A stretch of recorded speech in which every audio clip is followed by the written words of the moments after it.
Kanker batang itu eh, diakibatkan oleh jamur yang ini berasal dari tanah dan kemudian menyebar melalui air. Gejala ini itu akan meningkat intensitasnya terutama pada lahan-lahan yang kurang bagus drainasenya. Porsi tanaman pupuknya itu untuk musim hujan itu lebih tinggi ya dibandingkan kemarau karena adanya dia licin ya.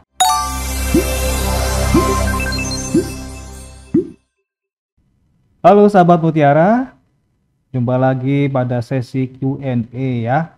Jadi pada sesi ini kami akan menjawab pertanyaan-pertanyaan sahabat Mutiara semua yang ada di berbagai macam media sosial kami ya.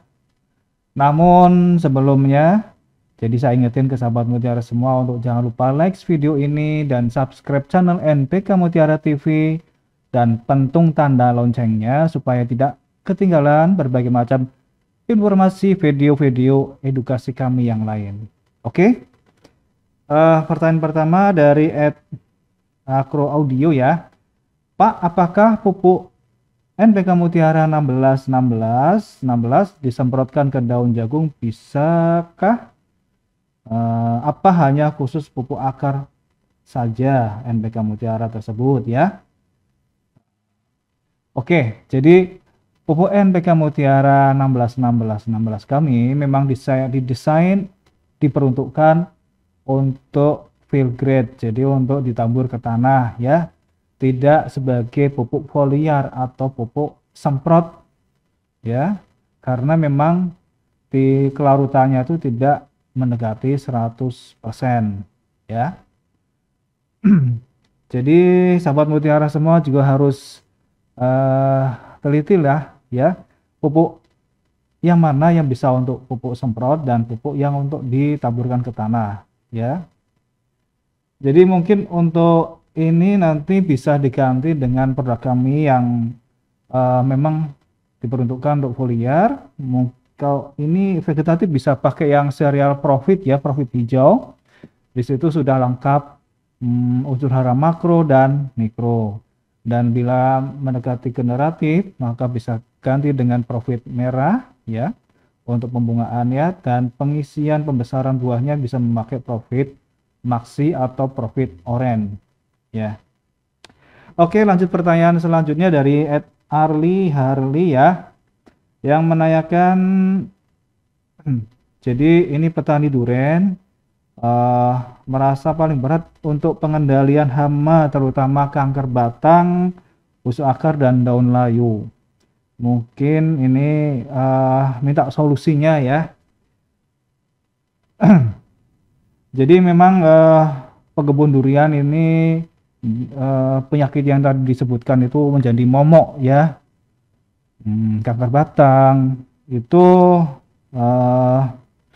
diakibatkan oleh jamur Phytophthora palmivora ya, yang ini berasal dari tanah dan kemudian menyebar melalui air.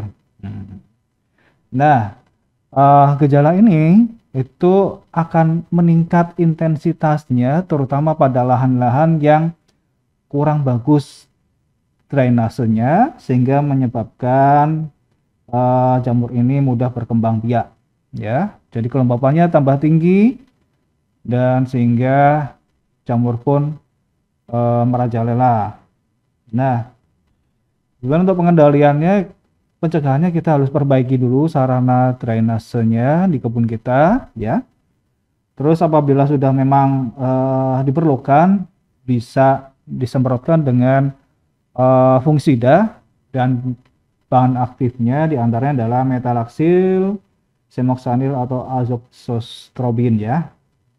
Itu untuk kanker batang. Dan untuk yang daun layu ya, mungkin ini adalah yang dimaksud adalah hawar daun, di mana penyebabnya adalah karena Rhizoctonia solani ya.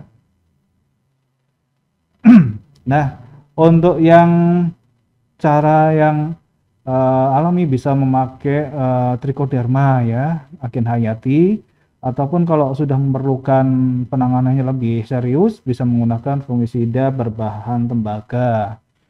Oke, mungkin bisa dilanjutkan untuk diskusinya itu di komunitas Telegram ya. Ada komunitas NPK Mutiara di situ. Nanti bisa sharing-sharing lebih lanjut ya apabila masih diperlukan penjelasan lebih lanjut. Oke, lanjut ke berikutnya dari Ed Al-Habsi. Kalau pupuk hayati bisakah dicampur dengan pupuk silika gitu ya? Nah, yang dimaksud dengan pupuk hayati adalah pupuk yang mengandung mikroorganisme hidup ya, seperti bakteri, fungi ya. Itu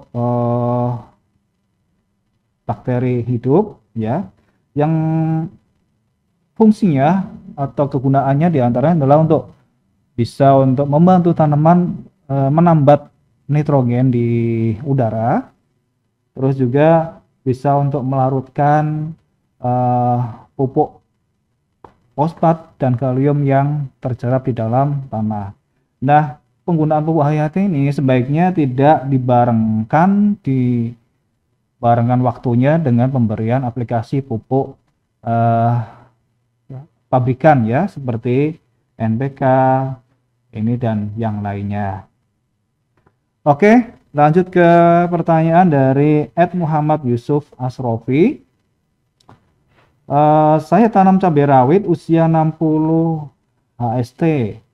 Apakah aman aplikasi pupuk secara kocor di musim hujan seperti sekarang? Oke, ya memang kendala ya kalau di musim hujan ini memang banyak faktor yang mempengaruhi pertumbuhan perkembangan tanaman kita, dan tak lepas juga bagaimana cari aplikasi yang pas untuk musim hujan.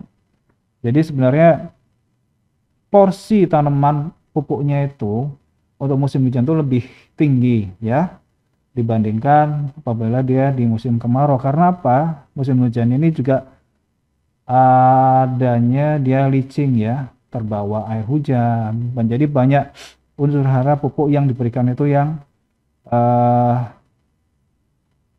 tidak maksimal lah. Jadi harus kita berikan tambahan. Nah, dengan aplikasi kocor ini sebenarnya masih bisa kita lakukan ya.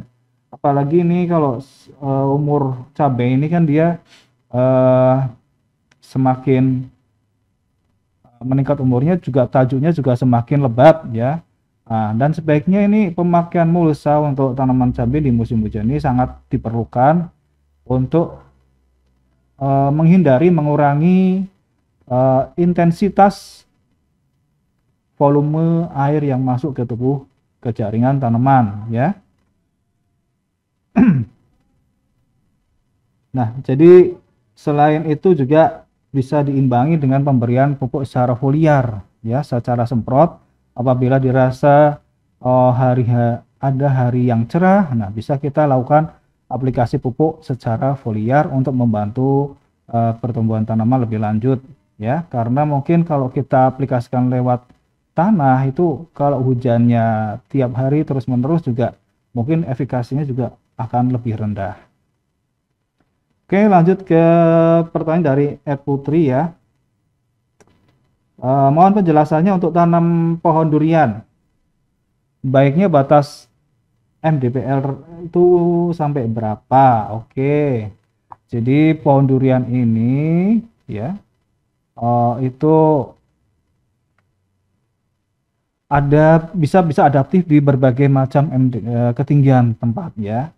Namun harus kita ketahui jenis varietas yang paling adaptif di daerah yang akan kita tanam supaya apa?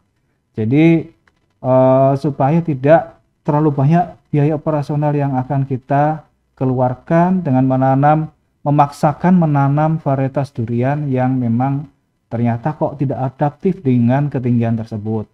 Nah, misalnya untuk dataran rendah kita bisa pilih varietas duri hitam atau bawor ya. Untuk dataran yang lebih tinggi artinya di atas 500 mdpl sampai 1000 mdpl, kita bisa pilih jenis musangking. Namun duri hitam pun masih bisa adaptif dengan ketinggian tersebut ya.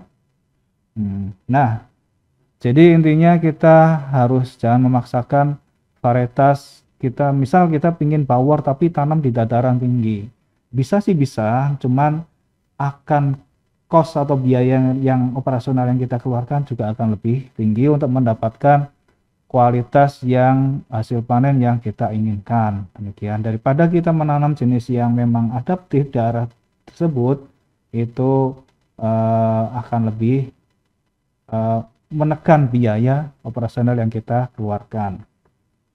Varietas-varietas yang lain juga mungkin perlu diseleksi ya, sesuai dengan tingkat adaptivitasnya di daerah yang akan ditanam pohon tersebut. Nah, oke, terima kasih sahabat Mutiara.